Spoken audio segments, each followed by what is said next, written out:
Hey everyone, welcome to EDGEy Conversations. Bronwyn Corlett here from Edge, and I am here with Victoria today, who's going to share a story, share some happenings that are going on at Christ First United in Mississauga and the development of a community network ministry. So Victoria, what's going on with this community network ministry? Hey, thanks for having me, Bronwyn. So I am the Community Engagement Coordinator at Christ First United Church, as you mentioned.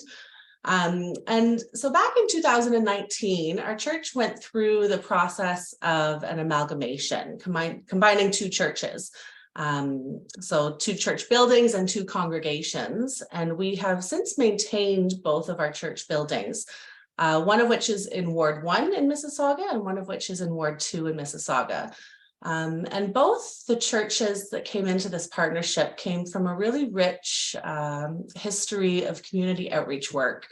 And so with this new sort of amalgamation energy, we knew that we could do more with it. So we have identified in our two wards over 20 nonprofit organizations that have addresses within these two locations in Mississauga, ranging from food banks to physical and mental health support and other social services. And so through a few different community roundtables over the years, it was apparent that many of these organizations rely quite heavily on one another to support their clients. And oftentimes a lot of the work being done overlaps from one organization to the next. And so this community network ministry initiative the spark was planted. And from that, we've grown what we call our South Mississauga nonprofit networking.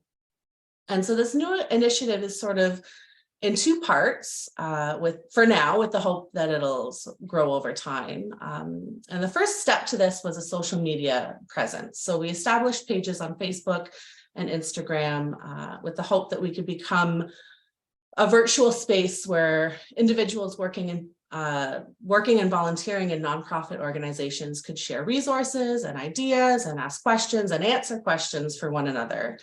And so through regular posting, we also highlight different organizations in our community every month with good work that they're doing, sharing their contact information and notes about who they help and what services they provide. But the really exciting part of this is the work that's being done on a non-virtual level. So we have begun hosting what we lovingly call our nonprofit networking breakfasts. And so every month or every other month, since September of last year, our outreach committee has been hosting breakfasts at one of our church buildings. And so for each event, our volunteer chef prepares a delicious spread of breakfast food, and we invite members from our various nonprofit organizations in the community. And to date, our invite list for these events consists of staff and volunteers from about 30 different organizations. So it's expanded not quite just to Ward 1 and Ward 2 in Mississauga, but sort of organizations outside that support and promote the work being done in our communities. And so during each of these meetings, we engage in networking discussion, and we also receive various presentations. So often we've had presentations from different organizations that share the work that they're doing and their client services. And other times we've had informational sessions as well, geared towards helping to educate those working in the nonprofit sector. So for example, one session we had a social media trainer come and share a presentation with us. I think it was called Social Media for Nonprofits, 10 Tips for Essential Success. So things like that, geared towards helping those who help others is really the aim of this. Yeah. It sounds incredible. And it's interesting. There's the online and the in-person. I love that we're getting more in person again. Yes. So it sounds like it's evolved, and I heard you say roundtables. I'm curious what's surprised you the most, or maybe what you've learned the most through the ongoing evolution. Yeah. I'm honestly surprised at how quickly we began to see the fruits of our labor, so to speak. So at our very first event, I'll share, we had a presentation from a local writers group And they hold writing workshops that empower the voices of underheard populations.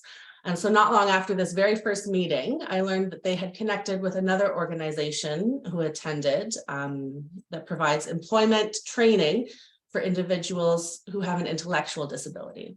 And so from this very first meeting, these two organizations got together and have teamed up to provide writing workshops and training for individuals with intellectual disabilities. So it's great to see already like big things starting to happen. Or another surprise was being able to watch sort of in real time a partnership unfold.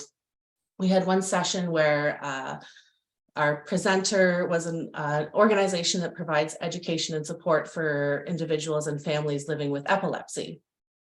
And so at this particular event, there was a representative from another organization that provides food to families who are identified through the public school system. And one of their families that they supported had a child with epilepsy. And so these two organizations made a connection that were then better able to support this one family. So it's surprising, but not totally unexpected to see these connections being made so quickly. Right. Yeah. Yeah. And maybe the speed that it happens too. That's a really interesting, it happens right away. Well, So, like you said, getting into finally being able to be in person again, it's like we were just waiting to do this work. And after so long with COVID lockdowns and things like that, I think everyone is really itching for some growth. Hungry. Yeah. That's right. We're a bit hungry for it. So it's a good, Yeah. it's great to hear it's going well then. And appreciating things are going well. Have you had some challenges along the way? I mean, maybe COVID in itself, but anything else that's been really challenging as you've engaged this? Yeah. Well, as I mentioned, this initiative has been really well received so far. But I think our biggest challenge right now is just being able to support that growth. With more events, that requires more time from our volunteer team. I get to work with such an amazing team of volunteers, but I'm very wary of volunteer burnout. So always calling on the same group of people, I just don't want to deter them from continuing to help as we grow this. So we want to not only maintain the volunteer health in our own group, but also support volunteer health and promote it in our community. So I want to run with it, but we also just don't want to do too much too quickly. Right. You don't want to expand beyond. Yeah. Have you had new volunteers come in, or is it the same core group? Like, for the first maybe half the year, it was the first core group. But then once we started having these events and once we started sharing these events with our congregations, we have had some more volunteers come through. So that's good. Yeah. It's nice to see not only the events expanding, but also our team is expanding as well. Terrific. Okay. And that also helps expand the capacity, hopefully. Yes. Hopefully not too much. That feels like a very very real and like relatable challenge for a lot of folk. I've been hearing that I think everybody's just a bit tired after the last few years.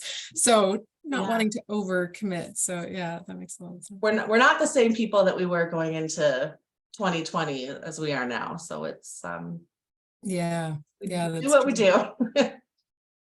So if you were talking to anybody else considering a brand new innovative ministry or just a different way of engaging with people, what would you want others to know, or what would you say to a congregation or a community of faith thinking about this? I would say that you may not get it right the first time. Right. And that may be okay. I know this was our second go at applying for grant funding. So when we first applied for grant funding, we didn't receive what we had applied for, but looking back, it may have been a blessing in disguise, I think, because I don't think we were quite ready then. We were in the midst of sort of COVID lockdowns and we were so fresh into our church amalgamation. So being given that time to sort of reassess and rejig our planning a little bit, it gave us what we needed for the following year when we applied, and we received our grant funding, and we were able to sort of hit the ground running. So yeah, and I would also just share that it's worth it. The process of getting a new ministry up and running is like beyond what I could even describe. It'll be a roller coaster, and that will be hard, but it will definitely be worth it once you can start to see it. Yeah.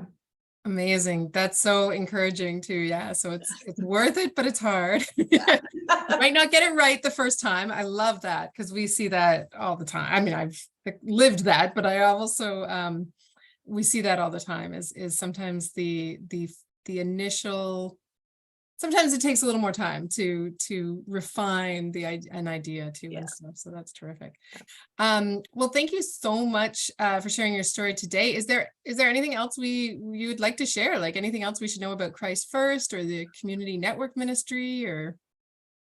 I don't know. I mean, we're just rounding off the first year of this 3-year plan, and hopefully more.